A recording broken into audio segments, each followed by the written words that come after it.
Mishka Shabali is catching up with friends who are arguably more talented than him. Hey, hi, it's Mishka. How are ya? Man, good stuff this week. First off, please go sign up for the Patreon, patreon.com/Mishka Shabali. Even if you just sign up for a couple bucks a month, it makes a huge difference. Helps keep the show rolling. It helps keep the train on the road. It helps keep the car on the tracks. Patreon.com/Mishka Shabali. Also, if you are in the Phoenix area or if you're crazy and you want to fly in for a good time, we're doing another show at my house on October 15th, featuring my friend, the lovely Christine Levine, my friend John Merrifield, who is originally from Louisiana, but will be traveling from New York City. I'll play a couple of songs. My friend Rad Pinkard will play a couple of songs. He totally destroyed at the last show. And there may be a couple of other names there as well. So that will be 8 p.m. October 15th at my house in Phoenix, if you're in the area. Today, this is a very special podcast. This is specialer than usual. A while back, if you've been listening, you know that I sort of discovered my friend Rad Pinkard's music and fell in love with his songwriting. And he and I decided to do a split single, what should be sides A and B of a 7-inch record, but that shit takes for fucking ever. So the record is just, it's imaginary. It plays in your head. It would be two sides of that record. Rad and I each did a song. And we reached out to my friend Timo Ellis, an old friend of mine from New York, who is just an incredible vocalist, multi-instrumentalist, musician, producer, and got him to produce both tracks for us. And the result is fucking ridiculous. Timo is a maximalist. He is exploding in all directions at all times. And a very intense, very creative dude. I met him through a mutual acquaintance, Marn Lucas, who, Jesus, I got to get Marn on the podcast. She's amazing as well. But Timo's a New York dude, and I met him, I don't know, a couple years before I left New York, and we sort of instantly bonded, talking about sobriety, talking about music, addiction, recovery, therapy, how to get better, how to keep your shit together. And then when I was living down in Atlanta, he called me and we had this sort of like long, jubilant conversation about an epiphany he'd had about veganism, that it was wrong to eat animals, which I love. You hear me on the podcast every single week. I just had Rad on, so it made perfect sense to have Timo on, because he's such a wild creative force, an unruly intellect. When he grew up in New York, he played with Cibo Matto and Sean Lennon and Yoko Ono, and he has since become a producer working with a fucking million different acts, and also fields his own band, the Netherlands, really sort of mind-bending prog rock, exploding joy nightmare. I had a blast doing this podcast with Timo. He and I could just talk forever, but please enjoy this week's podcast featuring a new song by me, mixed by Timo, called Paper Plates. A new song from my friend Rad called Honda DeVille, also mixed by Timo. And then a song from Timo's band, the Netherlands. That song is called So Sick. And we'll see you here at my house on October 15th. October 7th is Bandcamp Friday, and that's when you can buy Paper Plates and Haunted DeVille at bandcamp.com. And I will see you at my house on October 15th. And for now, enjoy this conversation with my friend Timo Ellis.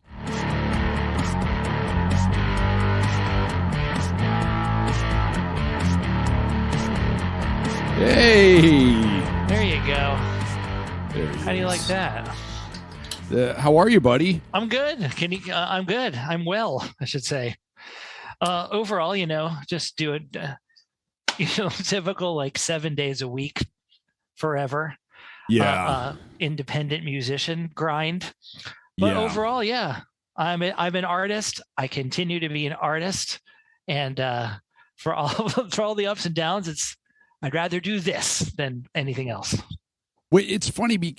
It's funny living and dying as an artist, because when somebody asks you, "How are you? How are you doing?" which is a very simple, basic question that they're probably anticipating just a platitude in return, we have to respond with, "How much detail do you want me to go into?" No. I mean, my shorthand sort of semi-humorous quip is like, I'm grinding on the bottom and things are the best ever. Like, they're better than they've ever been, and I'm still grinding on the bottom. That's just a paradox. I think if anybody's really being honest, then that's the truth, I think. Whatever. Yeah, maybe it's not true. Maybe I'm just poor taste. I don't know. It is like, that is like sort of a full frequency response, which is what you want from like from the pickup in your bass or something like that. You want a little bit of the high end detail of like, oh, I feel like I'm making progress, and then that low thud of like death is coming. We want some nuance. Want some truth.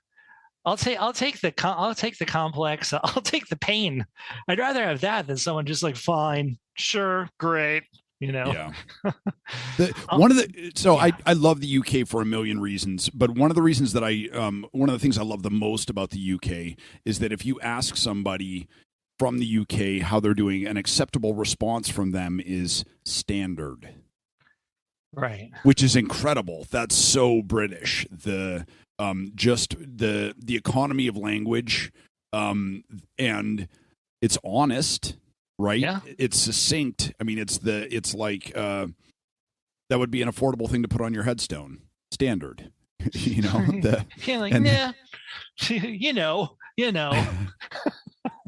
So one of the things that I love about doing this podcast is a thing that happens again and again is I'm like, oh, I'm going to sit down with one of my good friends, one of my old friends, one of my trusted friends, a friend who I've been through a ton of shit with, and we're just going to have a conversation.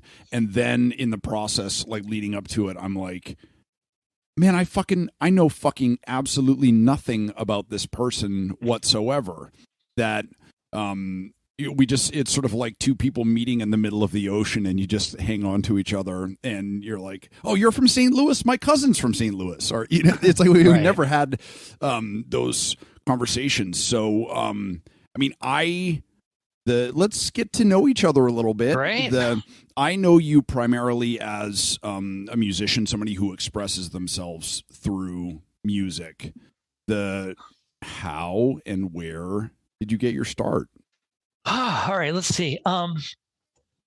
Okay, so I grew up in not musical family, but artistic people.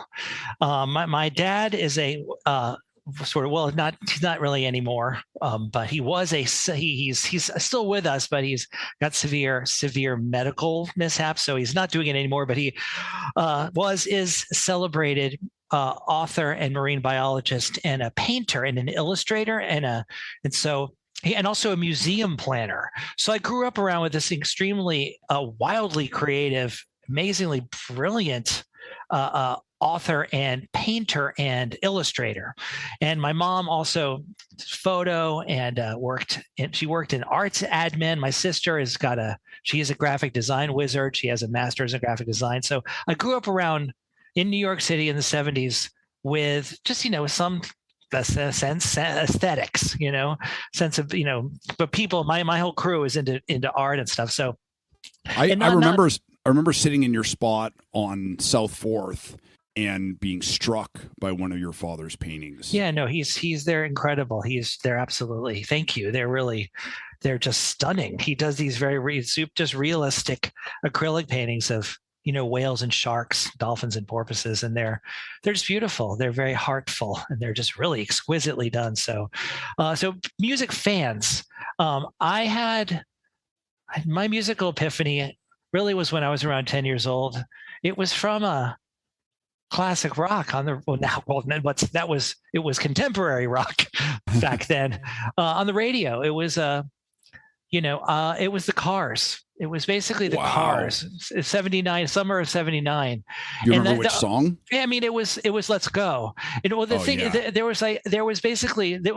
on the radio of 79. It was Let's Go, and then I'm pretty sure it was My Sharona, and then they're just stuff that was like Billy Joel, Earth, Wind and Fire, and then I went briefly for the summer camp for a couple of years, and the total hippie water skiing instructor guy that had a Corvette played Good Times Roll in his car, and it was it was like a religious epiphany.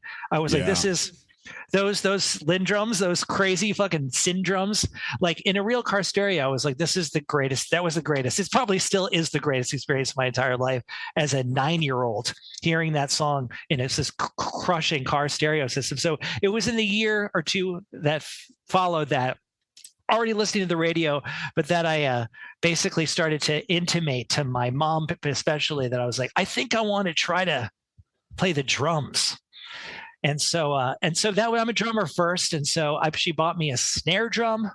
And so I just destroyed my hearing and also everyone else's peace of mind for, a couple of years after that. And then the guitar playing epiphany was in 1980, like a year and a half later. It was Unchained by Van Halen. Hearing that on the radio. Yeah. The story that I tell about this is that I heard Unchained on the radio, and the solo came on. I was like, not only I want to learn how to play the guitar also. I'm going to learn how to play guitar, but also I can literally trace that exact moment to I don't care about school anymore. I'm actually not cut out really for this whole straight life. Exactly. Of course I didn't have the means of, I just on a kind of philosophical level, that was really it was a profound pivot. It wasn't until after college that I was like, oh yeah, okay, maybe I'm going to do this, It's fascinating to me how succinctly you can identify those two moments of hearing the Cars and hearing Van Halen, because I would struggle so much to try and describe Netherlands to anyone because it's such a maximalist band, and you just did it perfectly. Of a 9 or 10-year-old kid hearing the Cars blasting in a vet and Van Halen for the first time. And then I would say the DNA, it's the Cars, Van Halen, Earth, Wind and Fire, and then Sabbath. And then when I got to late end of high school and college, and punk rock and art rock and conceptual rock and electronic music. But those four, the DNA. It's basically, in a way, my band actually, it's as if Michael Jackson was the singer of Black Sabbath. Basically, that's that's kind of the vibe. Or Philip Bailey. It's actually Philip Bailey is the singer of Sleep.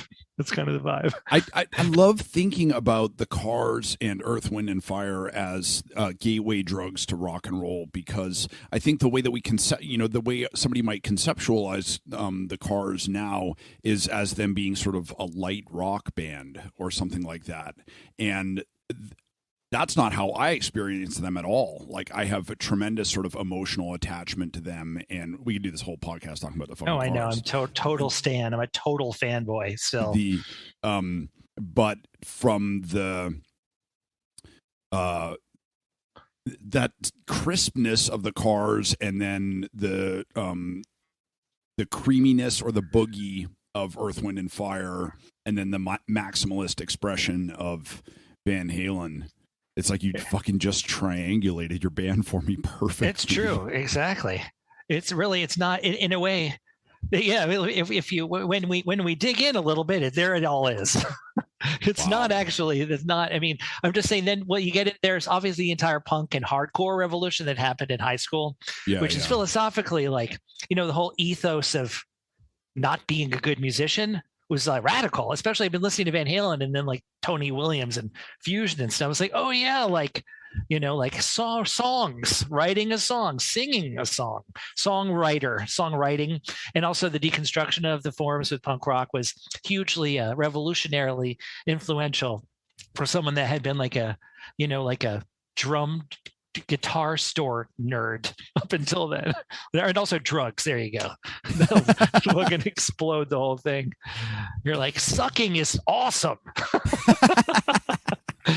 Sucking is potentially amazing. Oh Jesus, put that on a T-shirt. Yeah. Were you a hip hop fan too? Yes, my older sister turned me on. She went to all the. She was a teen and a preteen going to like the Danceteria and stuff in New York City at that time, and so she saw a bunch of those bands, and so it was in the second half of the 80s, which is still the sort of is when I really started becoming familiar with it. And then really in 87, 88, 89 is when it was the end of high school. And that was when I actually had the full blown immersion in hip hop. So how old were you when you started playing? You're a phenomenal guitar player. How old were you when you started playing guitar? 11. Wow. And most of the best guitar players I know started out on drums too, because I think it gives you a radically different understanding of. I mean, I think you learn how to play as an ensemble player. I think you learn how to play with a sense of rhythm. You're imagining yourself as part of a band and not just the guy standing on the back of the Dolphin, like shredding for all eternity. Drumming on the back of the Dolphin. No, for sure. I mean, for sure. In terms of like, I know it's corny. It's not. It sounds corny, but yeah, like you just said, sense of rhythm. Like they'll tell you it's like the pocket. It's all that matters. Yeah. Like on any level for any instrumentalist. If you have a good rhythm sensibility, then your shit just fucking sounds deeper and feels better. Yeah. And so I did not do it for that reason. Just drumming is fun, and it was like a cathartic channel for all of my, all of the pain, rage, and despair that I was working through at that time. So drumming in terms of like, as a cathartic channel is a more immediately satisfying, but then guitar is obviously really wicked too. But yeah, no, I agree. I agree. I agree that many of the great guitar players are especially like, that are really considered the greats, have a palpably excellent sense of phrasing rhythmically, Guitar is fucking wicked too. I was just visiting a friend, and I had been given the husk of a 1983 Flying V. It had been a headstock repair that then when they were gluing the headstock, they like epoxied cardboard to the front. It just fucking looked terrible. But as soon as I touched, and it was missing the nut and the pickups and everything. But as soon as I touched the neck, I was like, "Oh, this is a keeper." Yeah. And I gave it to my friend Sam to hook it up. And so he did it for me, and I went up there. Flying V is such a ridiculous guitar, so stupid. Amazing. And so fucking fun. And it's one of the reasons why I was like scrambling when we were getting started here, is I was just up there, sort of, I can't shred, but I was playing like, Sunshine of Your Love and shit like that. Great. Just pointy guitars forever. And it's funny too, man, because like even so you've been playing for 30 somebody 40 years, a little, the fucking for 22 years. Yeah. 20 you've been playing for a long ass time. 20 years. But I started playing the drums, and then it was like 2 years later that I started playing the guitar. Okay. I sort of stopped playing the drums in a way to start to learn how to play the guitar, and then I played guitar primarily throughout high school. But, truthfully, like, just as a matter of fact, like in the last couple of years and in the last few months, I've actually I just found an amazing guitar teacher. I'm going to start taking lessons kind of really for the first time, really. I took like maybe 5 or 6 lessons, but I just did not have the discipline at all. And there's just sort of the mental, the kind of the mindset to be like, all right, I'm going to learn how to do everything properly. I would just like, just show me some shit, show me some fun shit. But now I'm ready. Now I'm actually, it's extremely exciting. I'm totally going to school, and I'm reasonably advanced in some ways. Some ways I'm advanced, maybe I'm not expert and I'm intermediate, but then I'm a fucking beginner in some other ways. Like there's some holes in my fucking program that I have no problem at all. It's amazing. I'm so excited to like actually have a mentor now. It's amazingly great. It's wild for me to think about you taking guitar lessons. Be amazing. Are you sure it's a good idea? Because like if you fill in those holes, like what's I remember reading this science fiction story when I was a kid, and it was like a scientist who discovered that alligators and crocodiles had a heart problem, and that's why they moved so slow. So he fixed the heart problem, and they all grew wings and turned into dragons and destroyed the earth. Wow. I fear that if you fix the holes in your guitar playing, we may be looking at a similar scenario. I know. I mean, it's funny you mentioned, at least I have a similar, like not apprehension, but just a kind of a general concern. I met up with my soon-to-be teacher. His name's Matt Hollenberg. He's an absolute terrifying shredder, but also like just a brilliant outsider artist and a really exceptionally creative freak. He has a band called Cleric, which is fucking bonkers. He also plays with John Zorn. He's that level of just craziness, but he's also like an avant-garde maniac. He's an artist. So I had like I had a great sort of preliminary talk with him about like, I mean, the thing with me is that I'm not in any danger of like having it become this thing where I start making like fusion albums or something.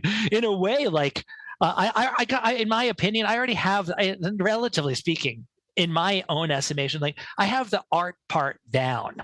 I have the creative, right, that part down. So for me, like just developing like Yngwie chops is just amazing. Why not fucking, I could just throw that shit in there into my punk rock songs that sound like Flipper or whatever. You know? I wanted to ask you about John Zorn because in the mix that I got from you of Paper Plates, there's a very like Naked City moment. I remember hearing, a Naked City album in whatever 93, and it just sort of just it blew my mind. So it's good to know that that's no, it's in the DNA, it's in the muck.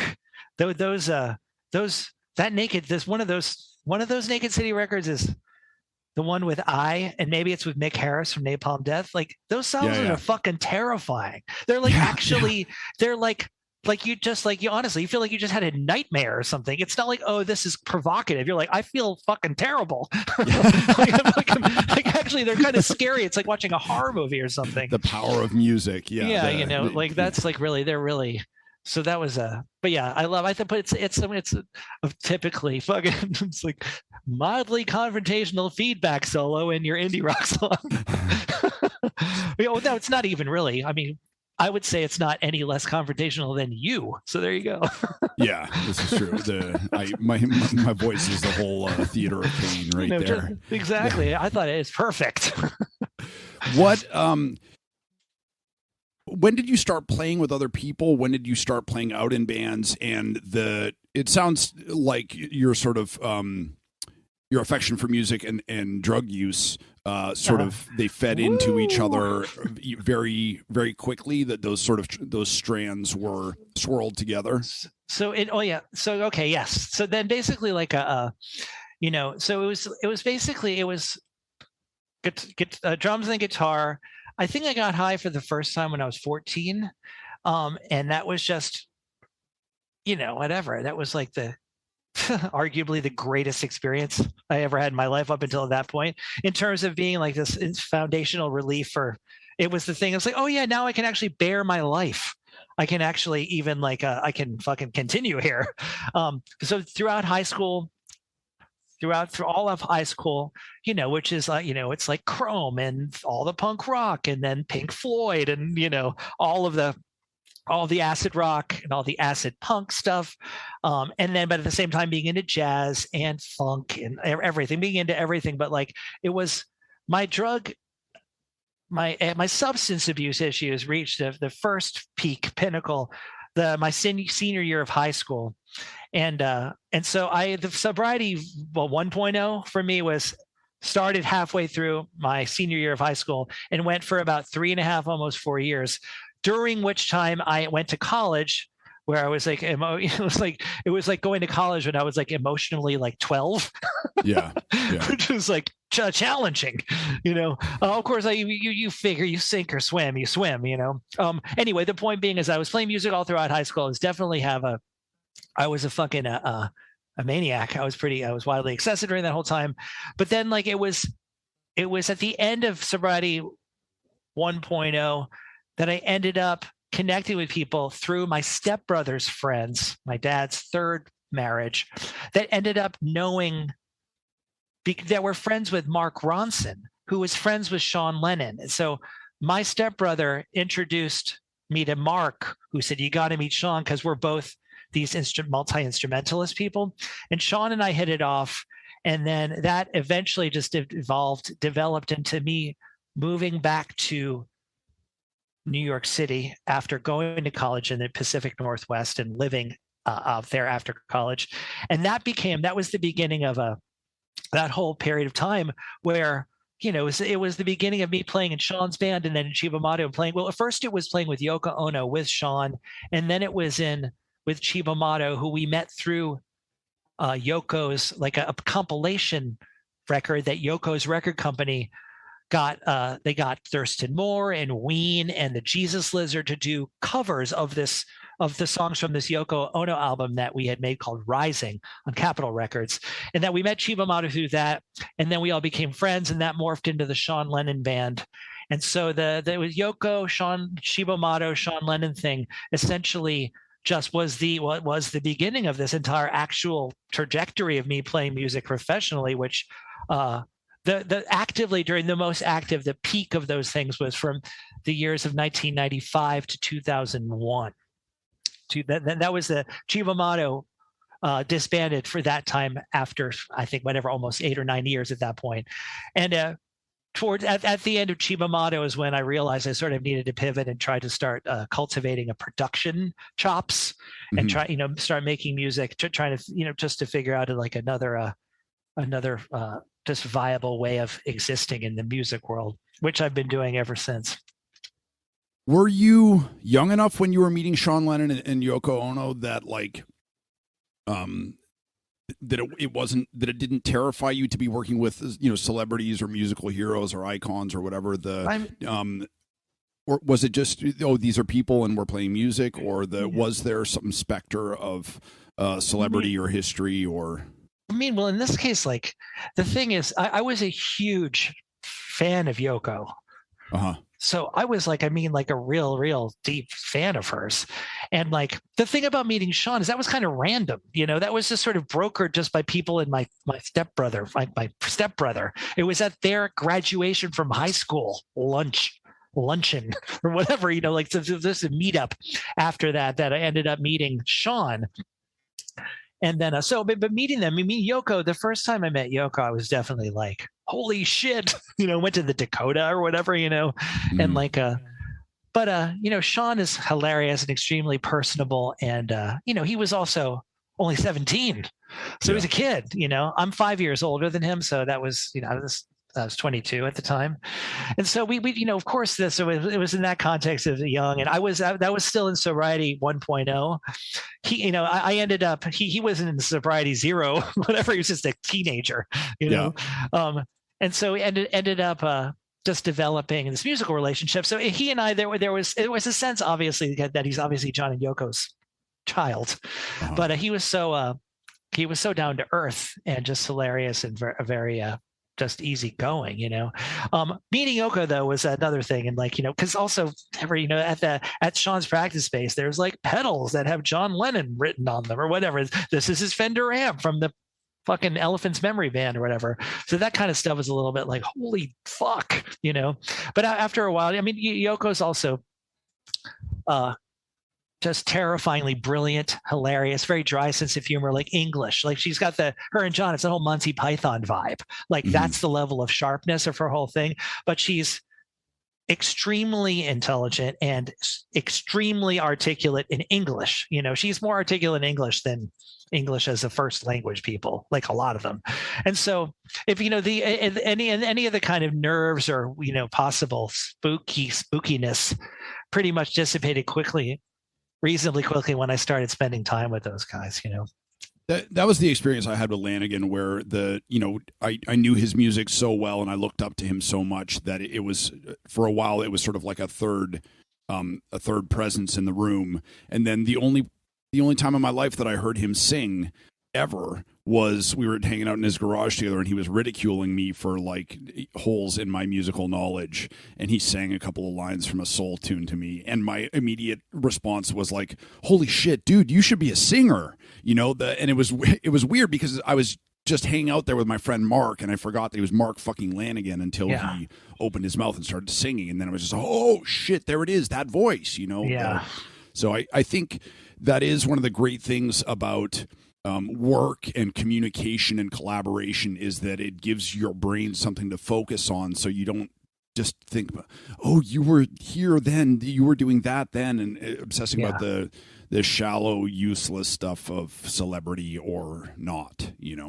I agree, and thankfully that never. They're just particularly like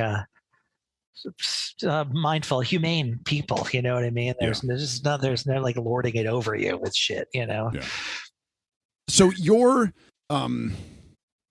the first time you got high was smoking pot, and that was also your substance of choice and the first thing you went off the rails with for a minute, which I find so fascinating, because if somebody gave me a brick of weed and they were like, you need to smoke this, I would be like, oh fuck, this is like doing my taxes. Like it would take me forever to get it done. I would delegate it out. I would try to like, well, here, can you smoke this part? Like it's something that, for me, weed has never held any allure, but even now, like to see a photograph of an old bar, I like get a half on, because I'm so excited to drink like fucking Midori, or just the worst, like drink some fucking triple sec. Like Robitussin. Sorry. No, yeah, man. That was the thing. For me, it was the first thing that was available. Alcohol was soon thereafter. But of course, it was just like I was like I was a would be about to be like a fucking Hesher, like a fucking hippie. And so I was like, just let me eat all of it. I'm like, I would have eaten anything. I would have fucking smoked or drank, or I did. Yeah. I wasn't particularly hung up on that. I mean, within a few weeks, I was like, I'm tripping on acid. Like the whole thing happened very quickly. Did you have any sense as to why getting stoned was so appealing for you, or was it just something where you were like, I feel better, I feel less bad, this is interesting, this is fun? It's also, there's the thing about I think for me, like it's not crippling or clinical, but severe anxiety and just trauma from actually, frankly, certain sexual assault experiences that I had twice. And one time in my childhood, another time in my teens. But the time in my childhood, by the time I got high for the first time, like that's what I mean. I was like, it was just like a wholesale relief. And so I was like, oh, I just made me a, plus it obviously makes you laugh. It makes your imagination soar. Music sounds amazing. Like, and especially I was like, even just to be able to transform my real consciousness, to actually filter reality through that filter particularly, was fucking revolutionary. I remember writing in my journal, I believe this is the greatest thing that's ever happened in my life, was getting stoned those first few times. And so, which of course, quickly the balance got funky, and it went to be, like, it was, if there was some window of balance, I went racing past that window into the overdoing it thing immediately. So I'm like kind of I wasn't like, I was like, truthfully, I mean, in retrospect, like, there's the joke I make about it is like, there's people that after college realize that they're having a few too many glasses of wine or something. Whereas when I was 14, I was like, this is already going to be a fucking problem. Like it is a problem. You know what I mean? I'm going to go as far as fucking possible immediately. Damn the consequences. So that's just how I rolled back then. I think I'm still like that on some psychological level. It's so tricky to look back to and say, oh, well, why did I find a home in alcohol, or why did I find a home in weed, or why did I do that? What was my motivation? And it's sort of like, you know, on a cellular level, trying to break down sexual attraction of like, oh, what is it that we find erotic about buttocks or a breast or a penis or a vagina or whatever? I mean, if you look at it at a just granular level, it's like, well, I don't know why my brain responds that way, but it did, or it does, and I just have to fucking deal with it. And it's I mean, I've been doing the same thing with therapy of going back through Kyle Kinane has this great thing about repressed memories, and like going to therapy to find out what your repressed memories are, and then being like, oh fuck, I stuck that in a box and hid it away for a reason. Because when you go back and uncover that shit, it is often incredibly distressing. But then also I think we when we see what's in that box, we're able to see what's been pulling the strings and why we react the way that we do. And then all of a sudden you're able to see, with stimulus X, that gets response Y from me. And that's a weird response. And the reason it gets that response is because of this thing in the past. And then sort of when those situations come up again, it's easier to be like, oh, wait, it's like now we have a little context. We know what's happening. I think interestingly, like for me, like there, you know, like the entire, as soon as it became clear that there was this kind of like this set of tools that I had to possibly like modify, you know, like all the different substances, I was like, I'm just going to try all of them. I'm going to fully immerse myself in this entire world. And then like a scientist come up with the, you know, like in a way, like the entire thing was about expansion. It was about escapism, but it was also about, you know, it was about, you know, like sort of trying to relieve the acuteness of trauma overall. But it was also about like adventurousness and also hedonism and fucking I just liking to blow shit up. That took me, it was many years later than I actually had to admit to myself, because that's easy to be moralistic about it, because it's actually correct to be like, well, you were actually doing this to regulate or mediate or to avoid or whatever. The truth is also on some kind of like on a philosophical level, I just like fucking blowing shit up too. And so I think the good news overall is that, well, now that we remove those things, you get to process and figure out how to organize and to regulate your intense heightened emotions, just without like possibly overdosing or destroying your fucking life or whatever, and all your relationships and everything. It's so tricky because people want to flatten it out and just say drugs are bad. And yes, absolutely, drugs are bad. Drugs are also every single other thing. Yeah, they're also amazing. Yeah, they're fucking the greatest. Yeah, drugs until they suck. Drugs fucking rule. No, I know you can't. That's the thing. I mean, I know it is. Maybe it's possibly it's this is the pre-scandal Louis C.K. He's like, drugs are so fucking amazing that you'll ruin your life with them. Yeah. They're just too fucking amazing. And so I was like, I can vouch for that. That sounds correct. There have been so many times where I have a conversation with somebody where they're like, oh, I know you have a history of, sort of drug and alcohol use and abuse. And, I'm so sorry, I express my condolences. And I'm like, man, you fucking missed out.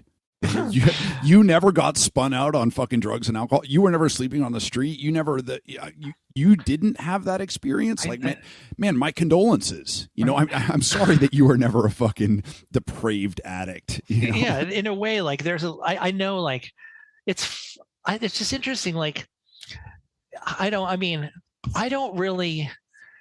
things that I feel shame and regret, remorse, are about how the effect that it had on other people. But like, and it comes to like my own, like, and also sadly and bittersweetly, actually, sadly, it got to the point where I just sort of removed myself gradually from social reality, where I was like, no girlfriends, almost no friends other than the people that would hang out with me until like 3 p.m. the next day or whatever, you know? So I mean, that was extremely bleak. It got pretty dark. At the same time, like I don't have like if I can't go down the regret path about how I too deeply about it, just because like then I'll just want to jump out a window. But the truth is that like, and I in a way I don't feel like I'm not embarrassed about it. I mean, I'm a little embarrassed about it, but I'm not like foundationally like, you know, like a sort of like shrinking away from it. I was like, yeah, no, I did a lot of amazing stuff. I did a lot of amazingly idiotic stuff, and I alienated some people, and just behaved really badly at different times. But I also had a really good time. Made some good albums too. I feel embarrassed about the people I've hurt, and I feel embarrassed about the amount of time that I've wasted. But also, I never learned how to use Microsoft Excel or PowerPoint, and I'm so fucking proud of myself for that. To lie in my bed eating week-old Chinese food and watching Stripes on a blurry VHS 4 times in one day because I was so hungover I couldn't move. That seems like a thoughtful and useful expenditure of my time and energy compared to learning how to use fucking PowerPoint. There are certain things like now, like for me, it's like, well, what I do now is pay my taxes and also bathe and brush my teeth, like that kind of stuff. Like not PowerPoint, but just basic self-care. Yeah, better late than never. yeah. It's and I do just sort of like a VU meter, just ping-ponging back and forth of feeling such despair that I've come this far and still have no idea how to take care of myself, and exuberant gratitude, like, holy fuck, I'm still alive, I got away with it, Yeah, for sure. No, in this case, like, and then in my particular situation of like being in a relationship now it's been 5 years, and then having to integrate, regulate. Thankfully, my beloved partner is very understanding, and she's just whatever, likes, loves me, so willing to kind of like allow me to take my time to actually adapt to like adult administration of shit, in a domestic context, because I to be totally honest, there's it's taken me a while to get to the point where I'm like I operate in just sort of like a stable conventional level of like, maybe you could take a shower again, the kind of thing. It's funny to me when you mentioned your anxiety, I was like, oh yeah, I forgot that Timo has crippling anxiety, and all the shit that you suffer from, all the darkness in your life and the shit that you've struggled with. Every single time that you mention it or that you bring it up, it comes as a surprise to me, because for the duration of our entire relationship, it was just sort of like the fuzz and the crackle of the modem connecting. And then we've just been yelling at each other as quickly as we can, high speed, like both of us trying to talk and listen at the same time, for this incredibly intimate and incredibly useful high speed transmission of the shit we love, the shit we hate, the shit we've been through, just all that stuff. Yeah. So I never see you being affected by anxiety, because I only ever see you when we're hanging out, and then we're just blurting shit out as quickly as we can for as long as we can. That's it's funny, and I agree. I mean, in terms of like a extremely active, hyperactive, and analytical faculty, and also being a sensitive person and curious and voracious, kind of like a reader and watcher and listener. I mean, truthfully, like I'm at the point now where I'm like just to, like you were talking about the high speed, the pitch, the crackle, like where I'm at the point where I'm like, oh, like my sensibility, the whole tenor of the way that I fucking process everything, probably much more than I realize and want to admit, in and of itself is an expression of the anxiety, and me just trying to get out in front of like this feeling of raw vulnerability and pain. Like for me, like especially now, I'm kind of like, oh, like talk less, quiet down, like shut the fuck up. Actually, try to shut the fuck up, like much more often. This is also being in a relationship where there's really a reasonable like expectation to like just listen, fully hold space for another person. But in general, like I've always been kind of a spaz. But then even that, I'm like even humor and like fucking using humor to fucking like just to try to, it's just like whatever. It's a cliche about being I feel like I probably have some kind of similar psychological profile as a stand-up comedian of someone who's always trying to fucking, sort of shuck and jive their way through stuff and like loves entertaining people and making myself laugh and making other people laugh at the same time as like, like an open wound fucking may or may not be like totally aligned with or integrating with my like actually setting healthy boundaries and even like sort of being totally candid about really what the fuck's actually going on with me as in the moment as much as I probably could or should. So it's an ongoing like long-term process for me to like it's like shh go take it easy, man. I do have two sort of funny, cute memories of the last time I saw you in New York. And one was, we ran into each other, sort of met up for lunch, went back to your studio, we're hanging out. And then when we were in your studio, you relaxed a lot there. And then we were sort of talking about fucking the end times, the world hurtling towards its destruction. Yeah. And you really went off.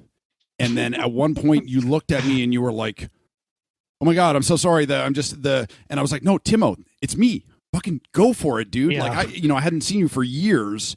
And that has been part of our relationship is us just being able to sort of rant at each other. Yeah. And it reminded me of my relationship with my dog because I play with my dog in a lot of ways where like she has a huge mouth and she'll just wrap her jaws like around my head or my throat. And I think for anybody else, they would be like, oh my God, what are you doing, that dog? But that's how she and I interact, and I know she's not going to hurt me and she knows she's not going to hurt me. That's just the sort of the nature of our exchange. And I think that's cool. Thank you for being gracious enough to field it in a way where you're not like offended or just irritated.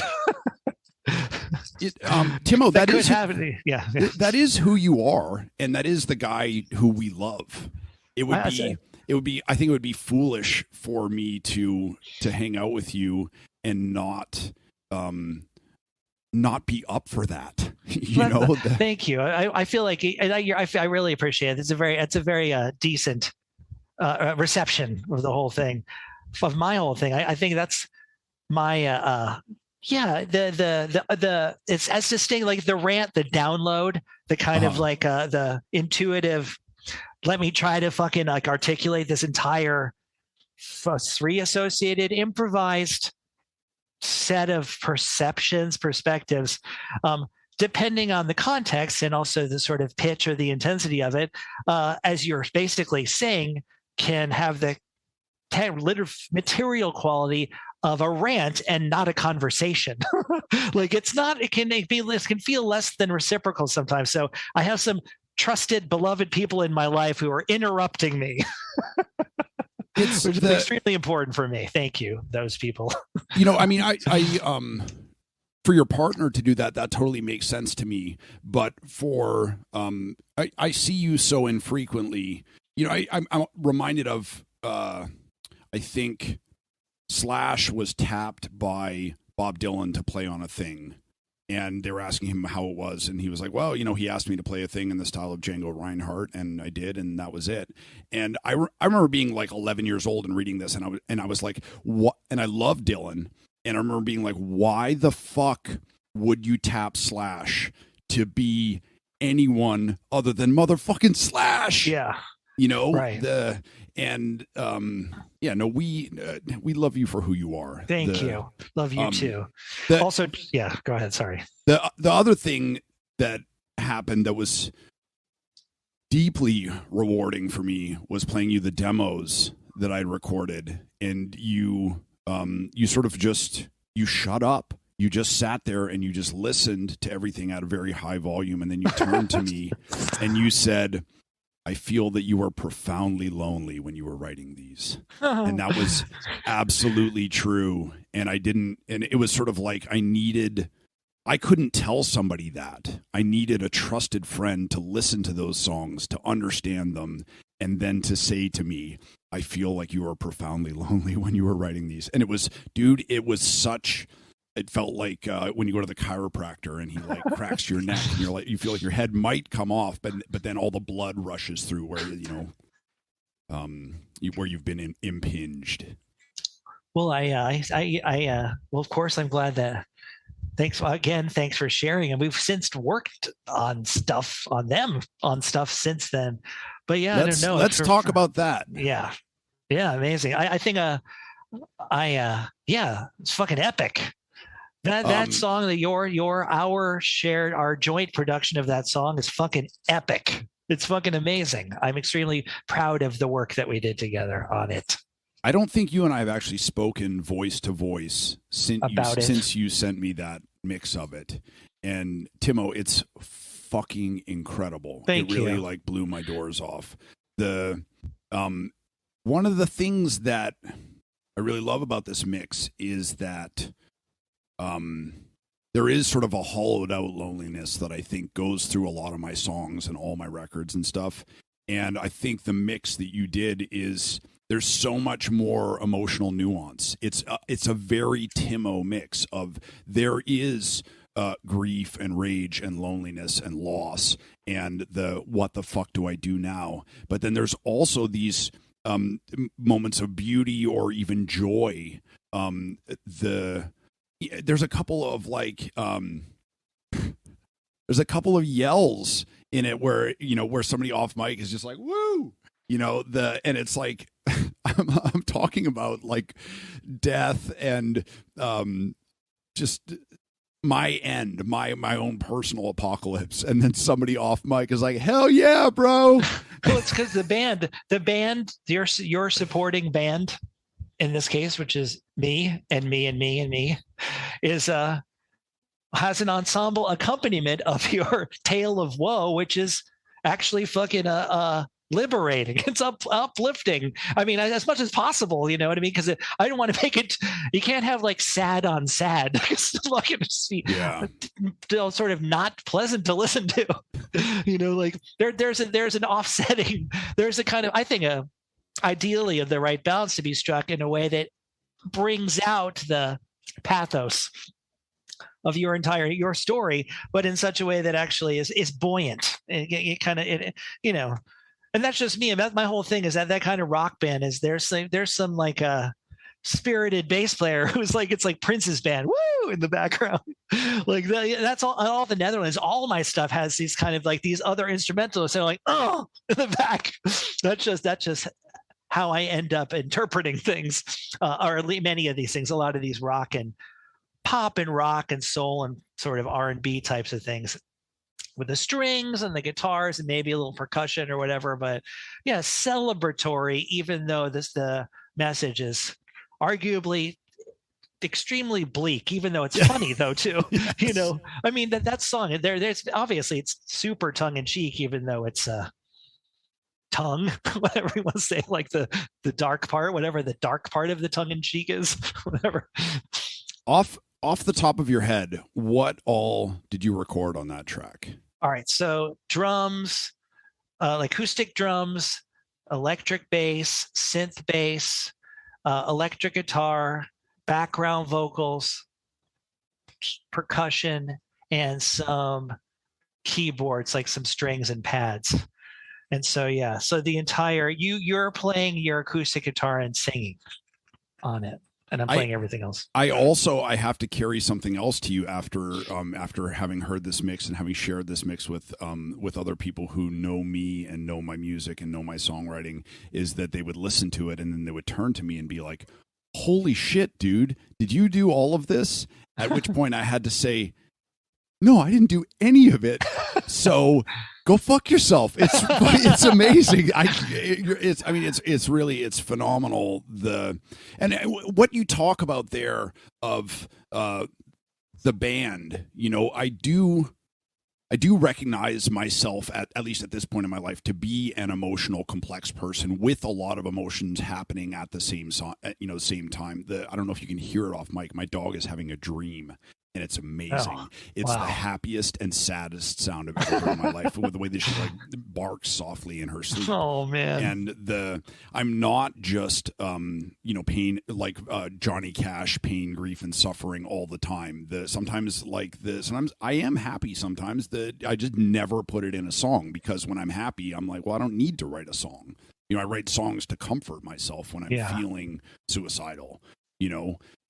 But what you captured there is one of the things that I've tried to argue for each of us as human beings, that it's not that we're one person, it's not about embracing your duality. It's your entire head is like a room full of bluegrass musicians with one microphone, and each of them alternately steps up to the mic for like different parts of the song or whatever, right? So they get louder or quieter. Yeah. I feel like, it's interesting. Like I have you particularly, like, the thing is, there's such a, I might be wrong about this. This is somehow my sort of intuitive speculation about this is that, like, sometime next months and years that you actually will write a happy song. And but not in a way of like the saccharine, obvious, like on the nose. Like, it'll still have the kind of bittersweet or the sort of broken-hearted quality, but it'll sort of skew more towards the sunshine. I don't think I probably would feel the same. I would say to you, if it's possible, not to be limited by the kind of like overall tonality of, the kind of the sadness. And in terms of the genre, you never. Yeah. I just keep yourself open to, like, maybe writing like every little thing gonna be all right, because you never know. And that could actually naturally manifest at some point. Maybe not. I don't know. I actually think that's an incredibly sad song. No, I love it. It's like only Bob Marley. That's the thing. It's like the scream of suffering can oftentimes it gets transmuted. It gets transformed into like the most uplifting things that are actually, like, genetically, psychologically come from some of the deepest wells of fucking anguish. I don't know. I have similarly, like, it's very. I'm more of, my whole thing is pretty nocturnal, like soloistic. Like, I'm not really. I'm kind of a chirpy, vaguely naturally optimistic person, and I like life, and I have anxiety, but I'm actually wired happy, but it makes for a crazy person because the world's fucking going to hell. It's gone to hell. So it makes for a confusing experience. But in terms of my art, it's like this, there's I am a melancholy kind of a artist, even with my crazy balls out insane rock music, there's a little heart of sadness through the whole thing, so I can relate. I can just say, like, for me, there's no injunction to have to do anything, but I would just say it's possible for you, like I like the idea of you somehow naturally getting to the point where it's like, holy shit, that was uplifting, like, directly, like straight across, that was uplifting intentionally. I do fear that if I ever sort of calm down and get over myself and, like, sit down and just write a happy song or an uplifting song, that I'll just, like, disappear. No, I know that won't happen. I'm not suggesting that there's no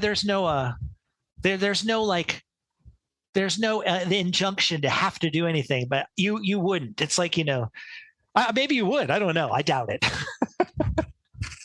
Before we move on, we will play the new track, my song produced by my friend Timo Ellis. The title of the song is Paper Plates, and we'll play it right here. You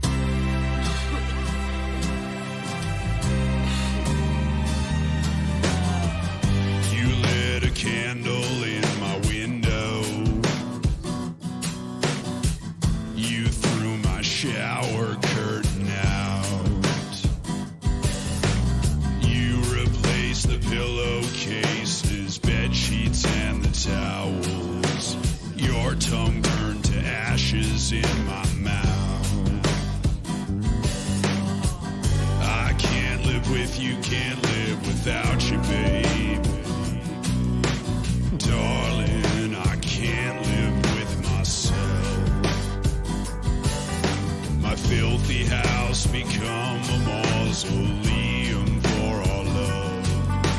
say the best revenge is living hell. I'm back on paper plates. I go to bed early, sleep real late. Live like 19, look like 58. Cold eggs on paper plates. I haven't been outside in days. I'm as much fun as wet cocaine.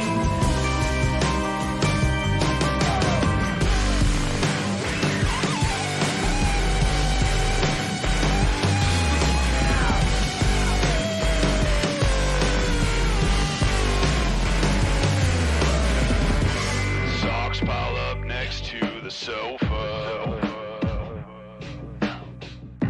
Trash piles up in the backyard.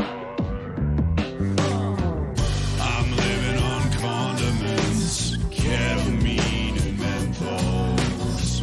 I made an ashtray of my heart.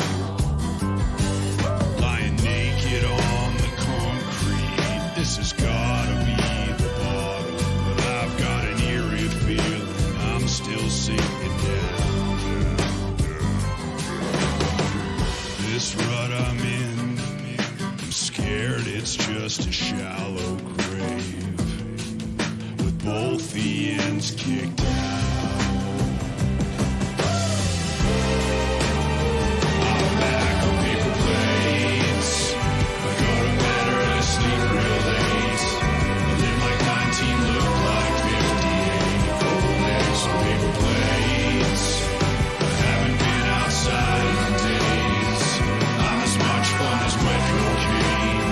Cold eggs on paper plates.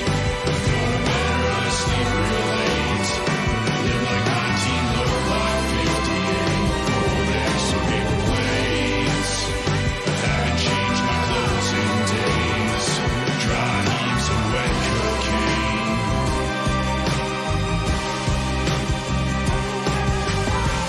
Please tell your mom I'm doing great.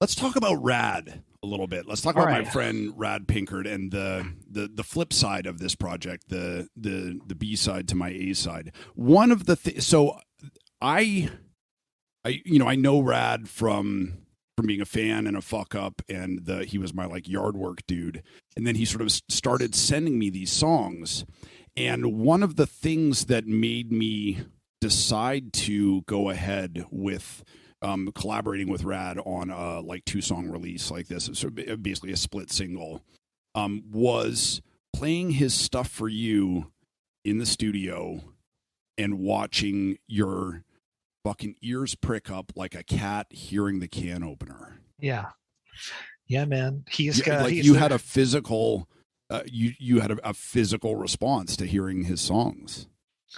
Yeah, because he's channels them fucking yes, totally declaratively, succinctly. I mean, he's in touch with his voice, like I'm just saying there's anything,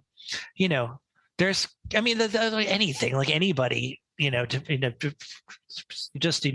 considering overall what I imagine the phase of this whole like larger picture phase of the process he's in about becoming a songwriter, writing songs, developing his body of work and stuff. But like overall, yeah, it's there. There's a level of like just innate relaxed confidence that he actually has, It's really interesting. So we did a show here last weekend, and it was his first sort of solo show. And he had this line like going into a song where he was like, this next song I wrote when I was under the influence of a dangerous substance. That substance is confidence. And it's true that I was putting together a bunch of these songs to do for a record with Lanigan. And one of the things that he said was he said, you're always like shucking and jiving. There's always a joke or a fucking wink or a nudge, or you have to wrap it in an image, a metaphor, an analogy. Just say the thing. Just fucking speak the words aloud. And I think that you and I, in our songwriting and in our lyrics and stuff like that, will sort of like gesture around a thing an infinite number of times without just coming out and saying it. And it's at our age to try and go back and learn that simple thing of just saying the words, just speaking honestly and openly is so tough. And Rad does it. Yeah. At 25. I would, I think, that's, I would actually say, just to be frank, like I am totally capable of I'm capable of doing both. I don't need to. You can do it? Oh, you bastard. I totally can and do. I also do the other thing, which is to get, more conceptual, cryptic, poetic, funny, like cryptic, but yeah, no, totally. I'm not especially nitpicking here. I agree with you. I definitely cannot do it as well as he's already doing it when I was his age by any means, Yeah. But he's also, that's the thing. It's his record collection. It's also his generation. He's like channeling all of his influences, and he's also connected with his own sensibility in enough a way that he's already manifesting these things that are fucking powerful, That's one of the things I've spoken about before is I have a very conflicted relationship with streaming because as a music fan, it's fucking incredible. Like you can listen to everything, anything all the time. And as a musician, it's like, well, fuck, we would love to pay rent. Yeah. And but it means that people of our generation, you have a clear delineation of, the Cars, then Van Halen, Earth, Wind and Fire, Black Flag or whatever punk rock band was the first one that sort of seared Black Sabbath, the Bad Brains, and for me it was sort of like Guns N' Roses, Nirvana, Jane's Addiction, but it's very much a linear hierarchical progression, right? And for people Rad's age, they just put on YouTube or Spotify or whatever, and then the Pet Shop Boys plays after the Beach Boys, and they're happening at exactly the same time at exactly the same level. Right. And so I think that's why you see Post Malone as an artist, I think of, where he's sort of like just open to his music sounds like everything. Yeah. He's open to all the different influences. With auto-tune. Yes. It's everything plus auto-tune. Yes, with liberal amounts of auto-tune. We will play the new track by my friend Rad Pinkard, produced by Timo Ellis, titled Honda DeVille, right here.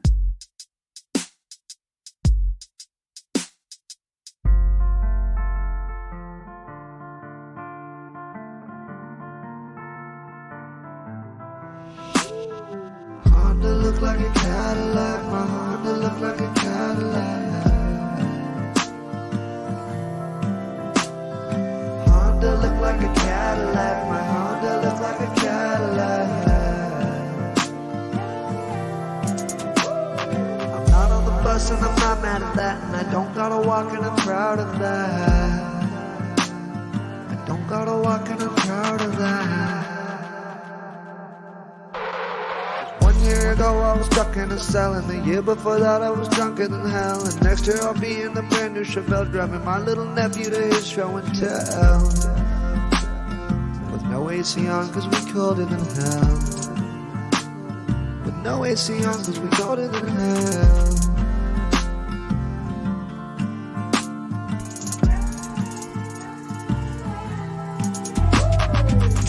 Meet up with my dogs at T1. They rolling up spliffs cause we too broke for blunts, but it's nothing but love up under the sunset. Plus we can't forget how hard we worked just to be content. Just to be content.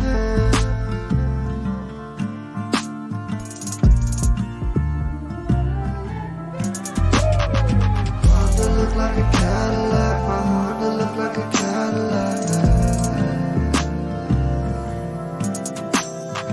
Honda look like a Cadillac. My Honda look like a Cadillac.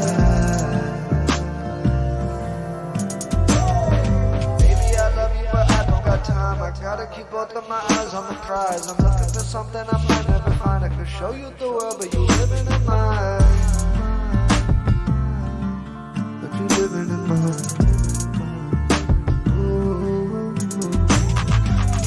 Meet up with my dogs if you want. They rolling up spliffs cause we too broke for blunts. But it's nothing but love up under the sunset. Plus we can't forget how hard we work just to be content. Honda look like a Cadillac. My Honda look like a Cadillac.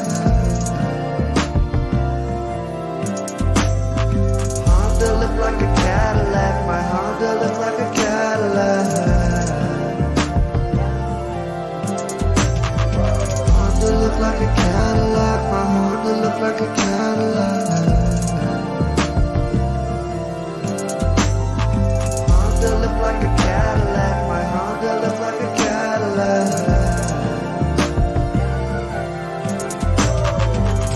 look like a Cadillac. Honda look like a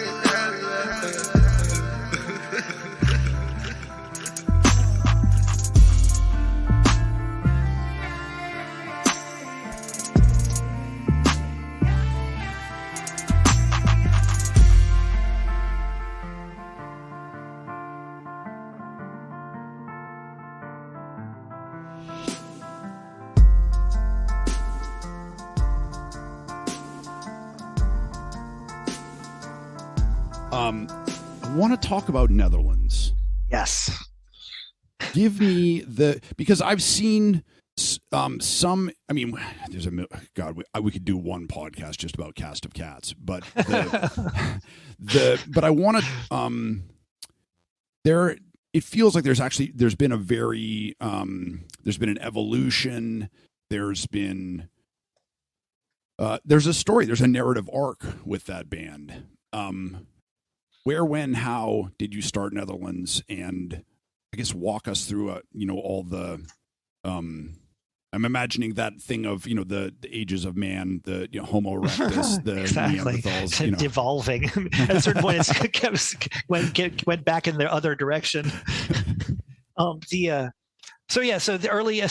set the scene. It was the early 2000s in the wake of the fucking New York City electro world. I wanted to try to play some sort of gnarly guitar-based, just freaking aggressive, abrasive rock music. And then this was in the years I had been already doing my production company at Cibo Matto had disbanded.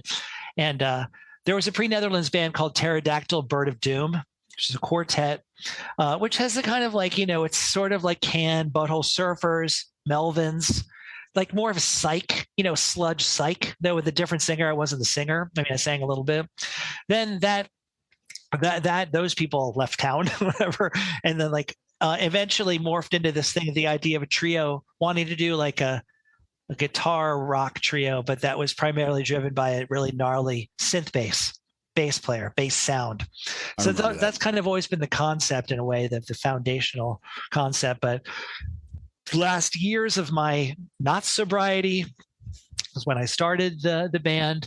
I basically, it was after I'd been sober for a couple of years that I actually that's how I frame it publicly, that's when the band, this was in 2010, 11 is when the band actually kind of started cohere in a way where I was like, I can pay for the practice space regularly, and I can make merch, and I can even sort of organize. I don't leave gear at the clubs and whatever, leave my entire full stack at the club.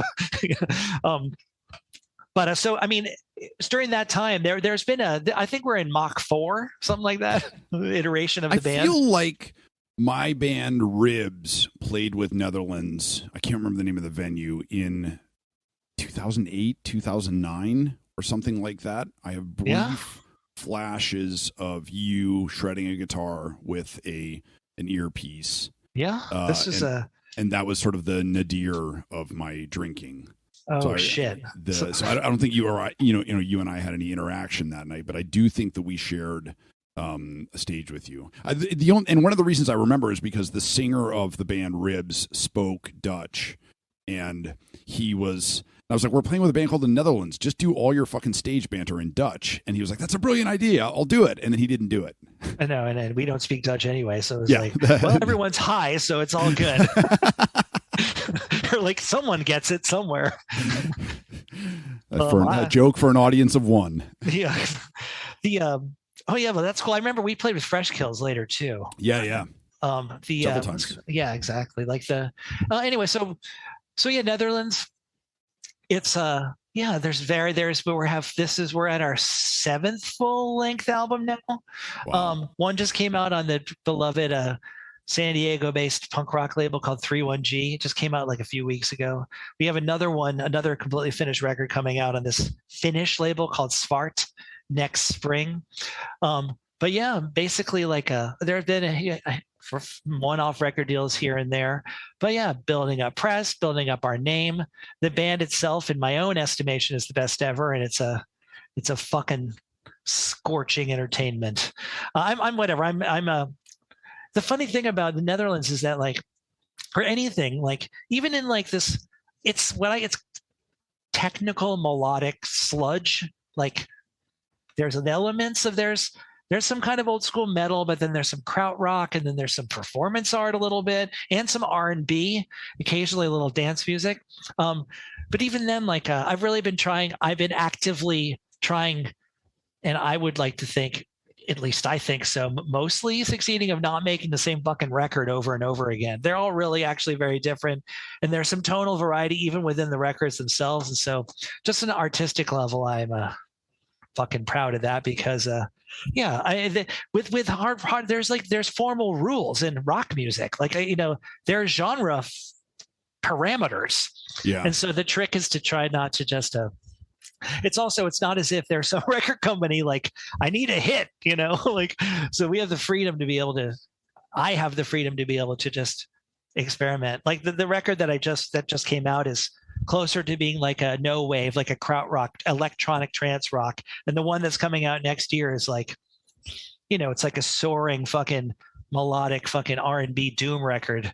They're not anything like each other. And the zombie techno from 2020 is like Simon and Garfunkel meets fucking, who like with the brutal truth or whatever, like fucking, it's just. But anyway, so any of the potheads and stoners and fucking hard rock weirdos, kindly check out my band because it's fucking wicked. One of the things that I really love about Netherlands is, I remember having an argument in the practice space with one of the guitar players from Fresh Kills, and I had brought in a song, or somebody had brought in a song, and they were like, this song doesn't sound like what Fresh Kills does. And I said, well, nobody's going to give us more voice, that we just have to take it. We have to say, we also do this. Yeah. And then it does become a thing that we do. And that's one of the things that I think Netherlands does so well, is that you guys just claim all this sonic real estate, and you say, all of this, it's like Manifest Destiny. Everything we can see from where we're standing right now, it all belongs to us. And we can draw from anything and everything, and we'll sort of mash it up however we like. And that's what Netherlands does. We do everything.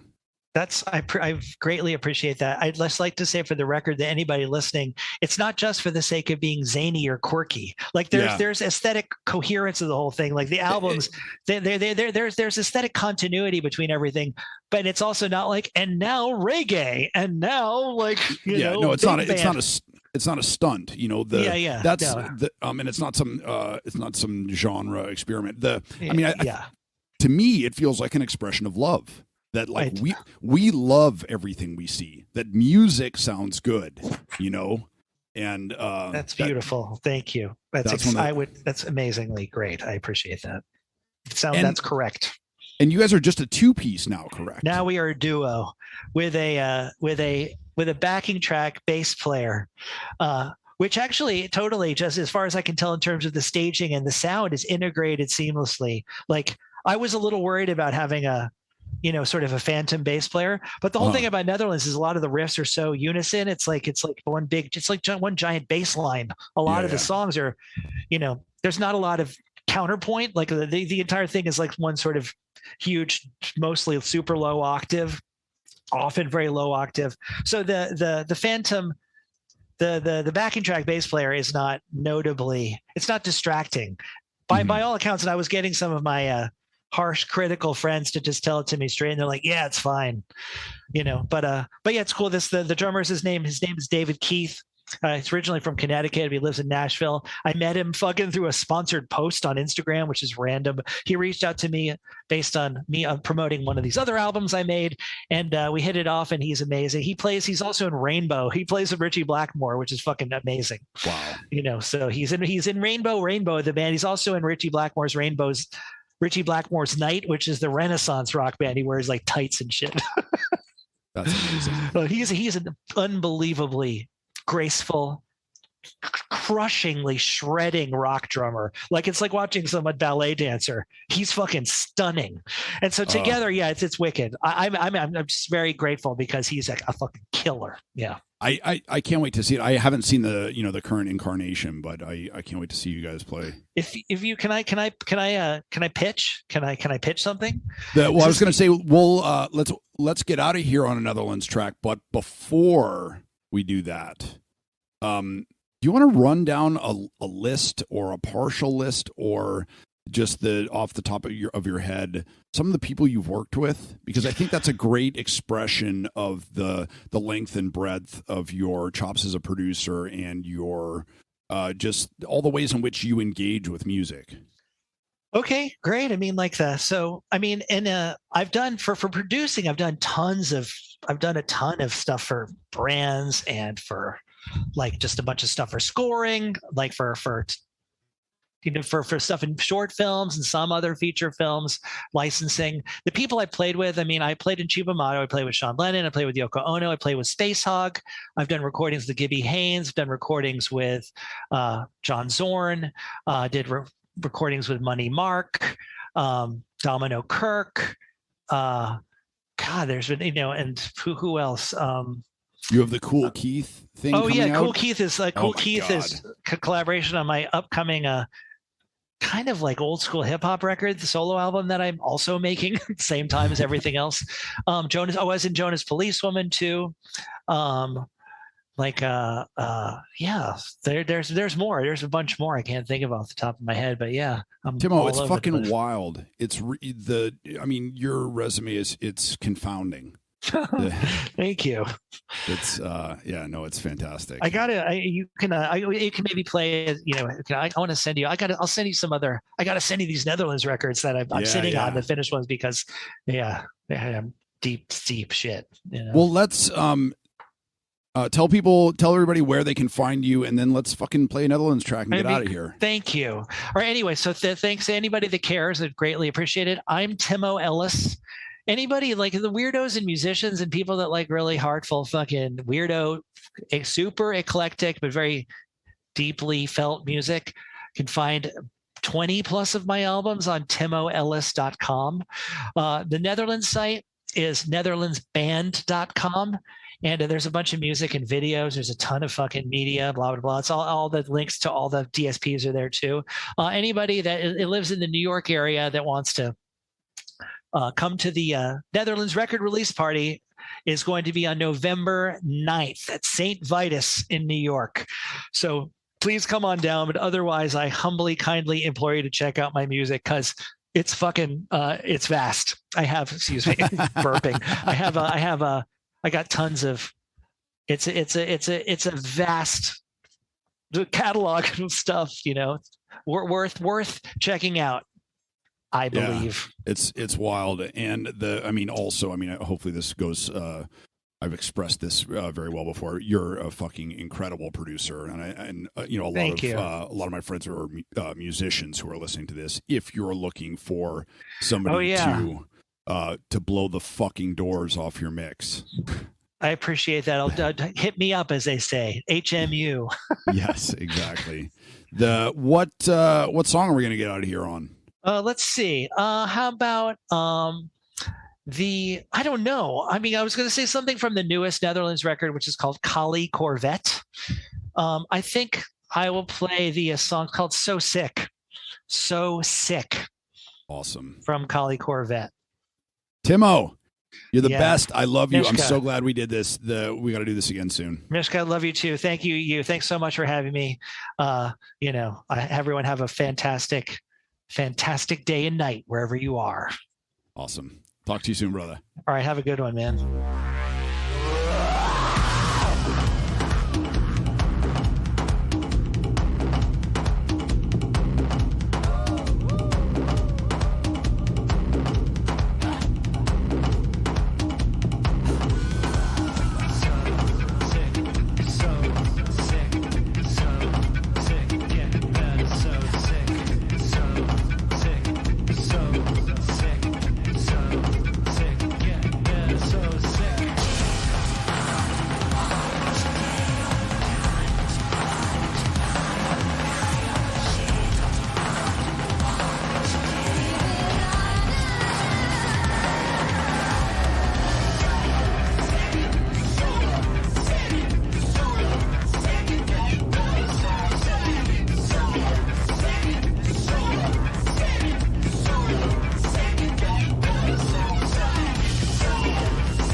Folks, thank you so much for listening. I know there's a million podcasts out there. We appreciate you spending your time with us.